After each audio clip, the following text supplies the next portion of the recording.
दोस्तों नमस्कार। ना तो ये आरएसएस का आकलन था, ना ही लखनऊ का था, ना ही दिल्ली का था। किसी को इस बात का अंदेशा नहीं था कि बीजेपी के अपने ही गढ़ में वोटिंग कम होगी।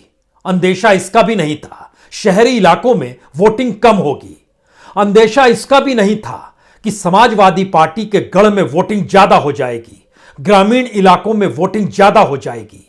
यानी जो नीतियां दिल्ली से चलकर लखनऊ तक पहुंची और पूरे उत्तर प्रदेश को अपनी हद में लेने को तैयार थी, उसी से किसान रूठ गया, उसी को लेकर युवाओं में आक्रोश आ गया।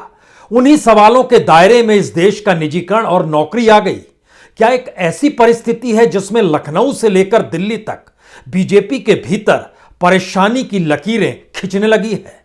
और यह परेशानी सिर्फ 2022 भर के लिए नहीं है, ये आने वाले वक्त को लेकर है। और शायद बीजेपी में आने वाले वक्त में किसके हाथ में कमान होगी, कौन सी विचारधारा चलेगी, आरएसएस किस सोच को वोटरों के सामने आने वाले वक्त में रखना चाहेगा, इन सारी परिस्थितियों को लेकर एक सवाल तो बीजेपी में घूमने लगा है।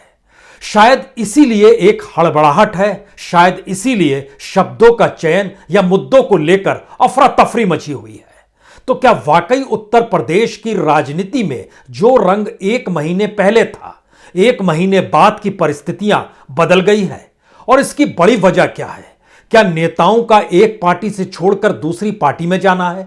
जातीय समीकरण भी उलझा देने वाला है? या फिर इन सब से हटकर एंटी इनकम्बेंसी जो योगी आदित्यनाथ को लेकर सोची जा रही थी, उसमें देश के प्रधानमंत्री नरेंद्र मोदी की एंटी इनकम्बेंसी भी कहीं जुड़ तो नहीं गई? यानी दुगनी एंटी इनकम्बेंसी की हवा चल तो नहीं पड़ी है? ये सारे सवाल इसलिए महत्वपूर्ण हैं क्योंकि समाजवादी पार्टी या अखिलेश यादव, सवाल इसका नहीं है, सवाल वाकई पहली बार जनता का है।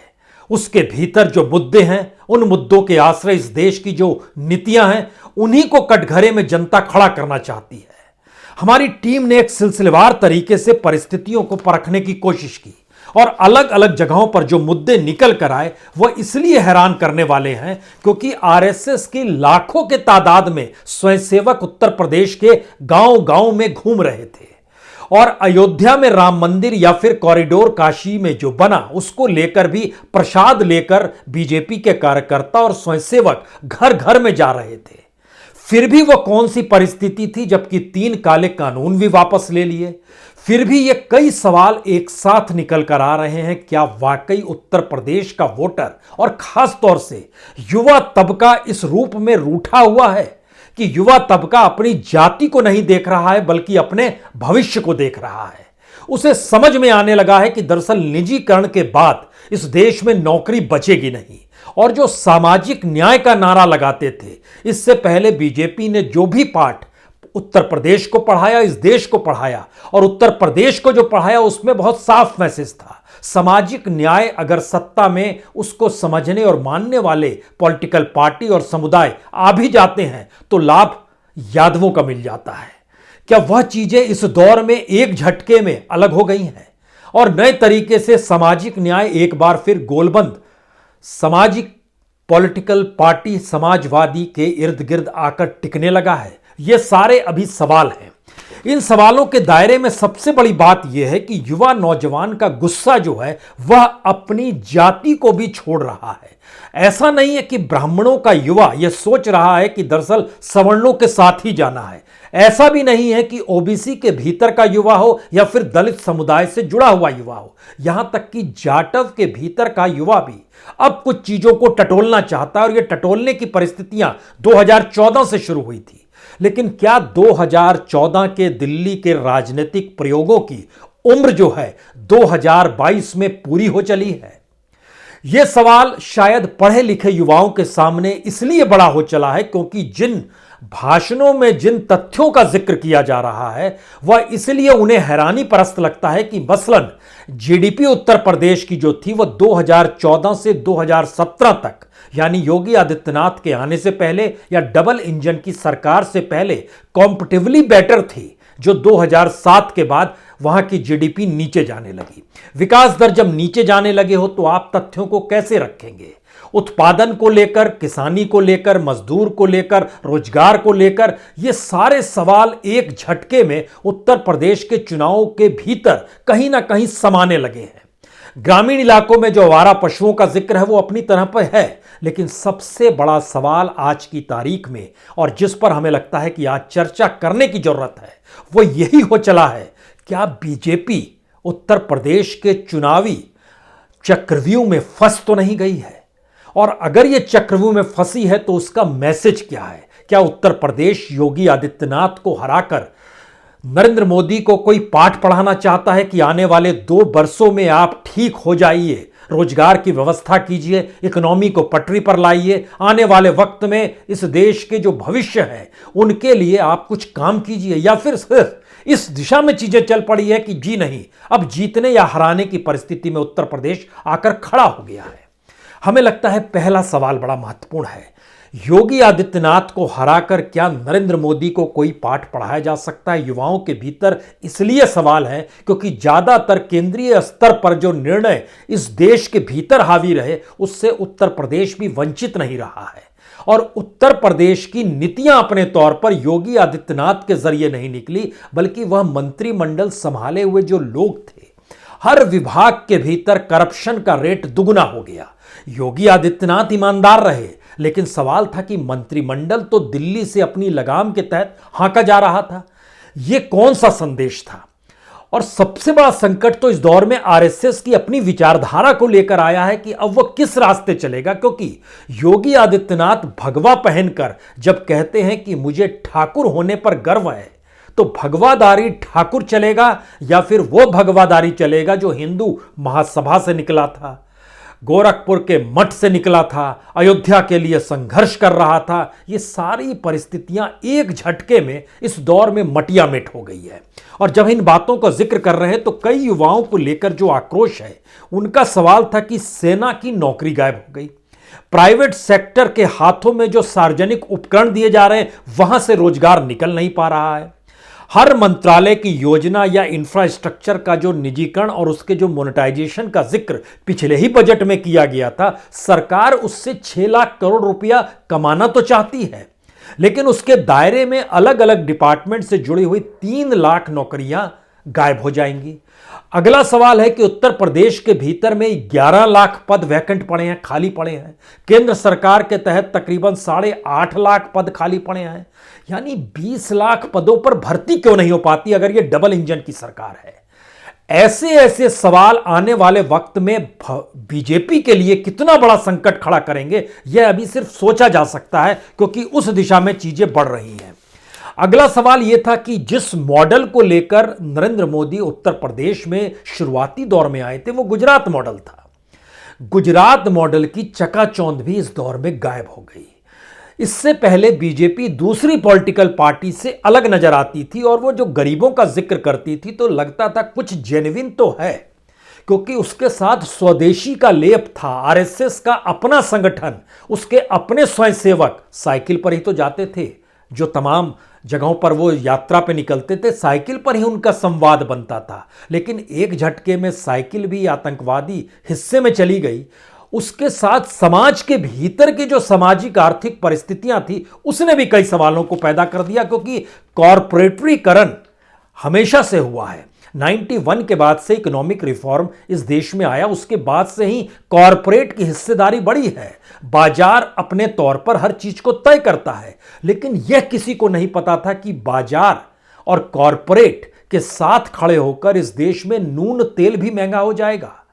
यानी गैस का सिलेंडर महंगा है, अनाज महंगा है, सरसों कड़वा तेल महंगा है, हर चीज महंगी होती चली जा रही है। तो चीजें उस दौर में ज्यादा कठिनाई पैदा करती है जब आपके पास रोजगार ना हो या रोजगार छिन रहा हो। रोजगार हो तो उसमें जो मालिक पैसा देता है वह काट कर दे रहा हो, कह रहा हो कि इस दौर में तो आप भी समझ रहे हैं ना मुश्किल कितनी ज्यादा है।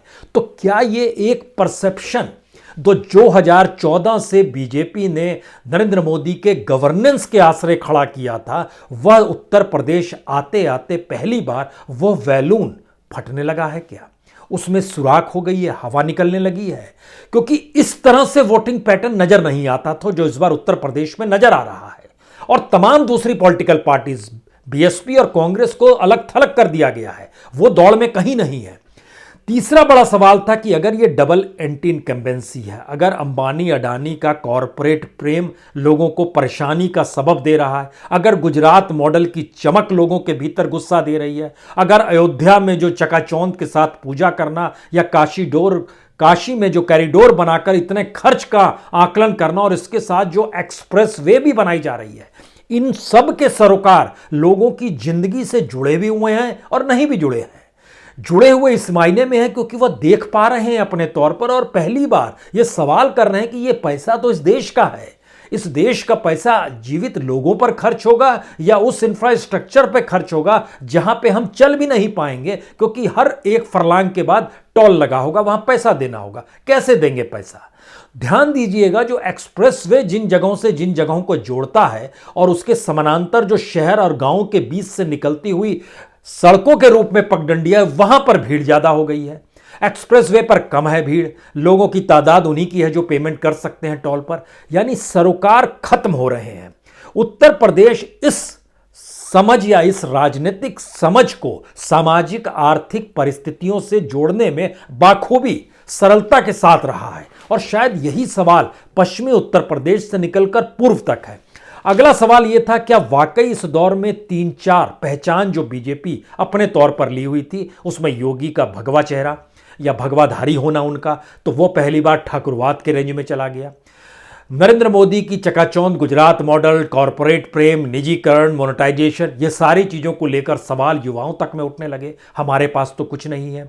अमित शाह की जो चाणक्य नीति चलती थी सोशल इंजीनियरिंग के जरिए, उसका भी बंटाधार इस दौर में बीएसपी से निकले हुए लोग जो समाजवादी पार्टी में चले गए और बीजेपी से निकलकर भी जो समाजवादी पार्टी में चले गए, उन्होंने कई चीज़ें खड़ी कर दी। और उसके समानांतर राकेश टिकैत अपने तौर पर अगर किसानों को पश्चिम उत्तर प्रदेश में एकजुट कर रहे थे, तो दूसरी तरफ ओम प्रकाश राजभर का भी योगदान समझना होगा, जो पूर्वांचल में अपने तौर पर एक कमान को पकड़े हुए हैं। शायद इसीलिए ध्यान दीजिए, समाजवादी पार्टी का आरएलडी के साथ खड़ा होना, महान दल के साथ खड़ा होना, उनके साथ स्वामी प्रसाद मौर्य का आना, दारा सिंह चौहान का आना, धर्म सिंह सैनी का आना, और उससे ठीक पहले बीएसपी को जो छोड़कर निकले थे उसमें लालजी वर्मा हो, राम अचल राजभर हो, इंद्रजीत सरोज हो, त्रिभुवन दत्त हो, यानी ये सारी परिस्थितियों ने एक झटके में उस चाणक्य की जातीय समीकरण को भीतर से हिला दिया। अगला सवाल जो लोगों के भीतर था, जो अपने तौर पर सामाजिक न्याय की सोच रखते थे, वो कह रहे थे कि दरअसल आप जब निजीकरण करेंगे तो फिर आरक्षण कैसे मिलेगा, और इस दौर में आप जातियों का जनगणना भी नहीं करा रहे हैं। यानी सवाल दर सवाल उत्तर प्रदेश इसलिए बड़ा विकट है किसी भी पॉलिटिकल पार्टी जिसकी अपनी जमीन अगर नहीं हो। राजनाथ सिंह अपने तौर पर कह जरूर रहे हैं कि उनसे बेहतर मुख्यमंत्री योगी आदित्यनाथ हैं, लेकिन फैक्ट यह है कि राजनाथ सिंह उत्तर प्रदेश की सियासी महीनता को समझते थे, इसीलिए उस दौर में वह जिस राजनीतिक बिसात को बिछाते थे उससे लाभ दिल्ली को होता था। यहां खेल उल्टा हो गया, दिल्ली से बिसात बिछाई जाने लगी उत्तर प्रदेश को लेकर और उत्तर प्रदेश को समझने वाले हाशिए पर हो गए। बीजेपी के भीतर का यह संकट उछाल मारने लगा। बीजेपी का नायाब संकट यह भी है कि पहली बार देखा लोगों ने कि योगी आदित्यनाथ को हटाने के लिए बीजेपी के ही 100 सांसद विधानसभा के भीतर बैठे थे, लेकिन दिल्ली उनको हटा नहीं पाई कि योगी कहीं बागी ना हो जाए। यानी अपने आपसी अंतर्द्वंद उस 10 मार्च पर जाकर टिक गए हैं, जिसके बाद बीजेपी के भीतर का संकट शायद आने वाले वक्त में या तो दिल्ली को कोई पाठ पढ़ा दे या बीजेपी के भीतर का जो उबाल है वह सता पर आ जाएगा। यह हो सकता है, इस दिशा में चीजें धीरे धीरे बढ़ रही है। अगला सवाल यह है कि जो पिछड़े वर्ग के सारे लाभ यादव ले जाते थे, जिस बात को बीजेपी ने समझाया था, इस वोटिंग पैटर्न में वो टूटता हुआ नजर आया। लोग दोबारा से सिमट रहे हैं, लोग जा रहे हैं, समाजवादी पार्टी के साथ खड़े हो रहे हैं। अगला सवाल यह था कि क्या वाकई इन सब में जो लोकतंत्र और सामाजिक सद्भाव की जो परिस्थितियां इस देश के भीतर में थी, वह कहीं खतरे में दिल्ली तो नहीं डाल रहा है। इसकी अनुगुंज इस चुनाव में भी सुनी जा सकती है, और खास तौर से इस चुनाव के बीच में ही तेलंगाना के मुख्यमंत्री ने जो कहा और जिस तरीके से महाराष्ट्र में जाकर उद्धव ठाकरे से मिलते हैं, शरद पवार से मिलते हैं, और बताते हैं कि डेमोक्रेसी के लिए और सद्भाव जो इस देश का है उसको बिगाड़ने की परिस्थितियां इस देश में पैदा की जा रही है। उत्तर प्रदेश इस मामले में बड़ा सेंसिटिव है और राजनीतिक तौर पर उसकी समझ भी बड़ी तीक्ष्ण है। वह इन चीजों को बहुत बारीकी से सूंघ लेता है, वो रिएक्ट नहीं होता है। इसीलिए ध्यान दीजिए, इस बार का वोटर जो है, जो इससे पहले बहुत ज्यादा कुलबुलाते हुए कहने की दिशा में रहता था, इस बार वो खामोशी बरत रहा है। उसकी जुबान पे दो चार शब्द ही आप सुनाई देंगे। कोई कह देगा विकास, कोई कह देगा सुरक्षा, कोई कह देगा बेरोजगारी, लेकिन सवाल है इसके भीतर की परतों को खोल पाने की परिस्थिति में बीजेपी नहीं आ पाई, जो दिल्ली से संचालित है। लखनऊ से संचालित व्यक्ति भी उस राजनीतिक चीजों को मथ नहीं पाया, उसने गोरखपुर की परिस्थितियों को ही परखा है और उनकी अपनी पहचान कहीं ना कहीं उत्तराखंड या फिर हिंदू महासभा की उस फिलॉसफी से जुड़ी हुई है, जो उत्तर प्रदेश की जातीय समीकरण की राजनीति के दायरे में कभी घुस नहीं पाई।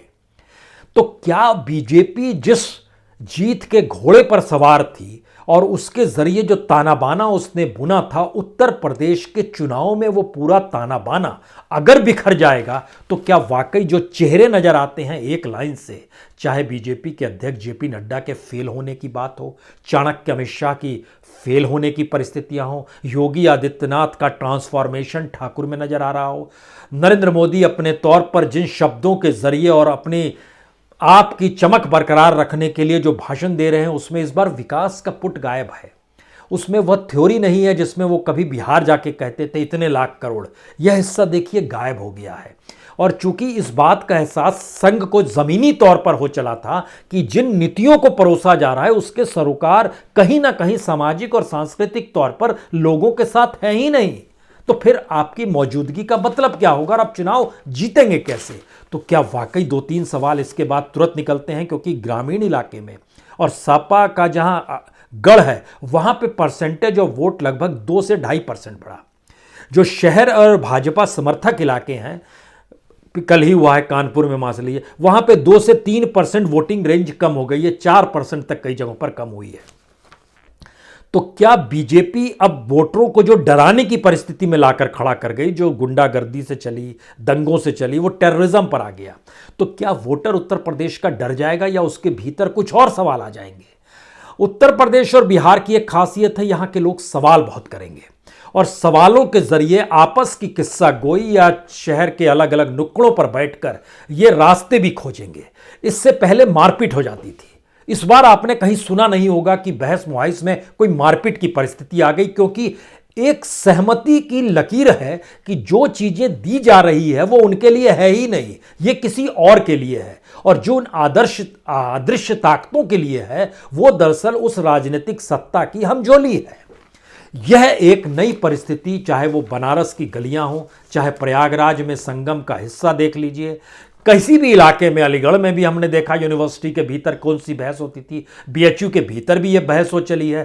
रास्ता विकट होते जा रहा है क्या बीजेपी का? सवाल एक चुनाव की हार भर का नहीं है, सवाल तो इसके बाद यह है कि 10 मंत्री मोदी कैबिनेट में भी उत्तर प्रदेश से आते हैं। जाहिर है 10 मार्च के बाद अगर उनके खिलाफ परिणाम जाएगा वो उन सबको निकाल देंगे, और जो पारंपरिक राजनीति कहती है इसके बाद वो उस दिशा में बढ़ जाएंगे जहां जहां चुनाव होने हैं, गुजरात में होने हैं, फिर राजस्थान में होने हैं, छत्तीसगढ़ में, तो वहां के लोगों को वो शामिल कर लेंगे। लेकिन यह पूरा जो हिस्सा है ये बतला रहा है कि दरअसल आपने जो बिसात बिछाई थी वह उत्तर प्रदेश के चुनावों में इस बार बिखर रही है, और बिखराने के लिए कोई समाजवादी पार्टी की रणनीति या अखिलेश यादव की रणनीति काम नहीं कर रही है, वो जनता के भीतर के सवाल है। क्योंकि इस दौर में जनता लगातार ना सिर्फ सक्रिय रही बल्कि समझ भी उसको कई माध्यमों से मिलती रही। टेक्नोलॉजी का बड़ा योगदान है, सोशल मीडिया का बड़ा योगदान है, और शायद मेन स्ट्रीम मीडिया का भी योगदान है, क्योंकि मेन स्ट्रीम मीडिया के स्क्रीन पर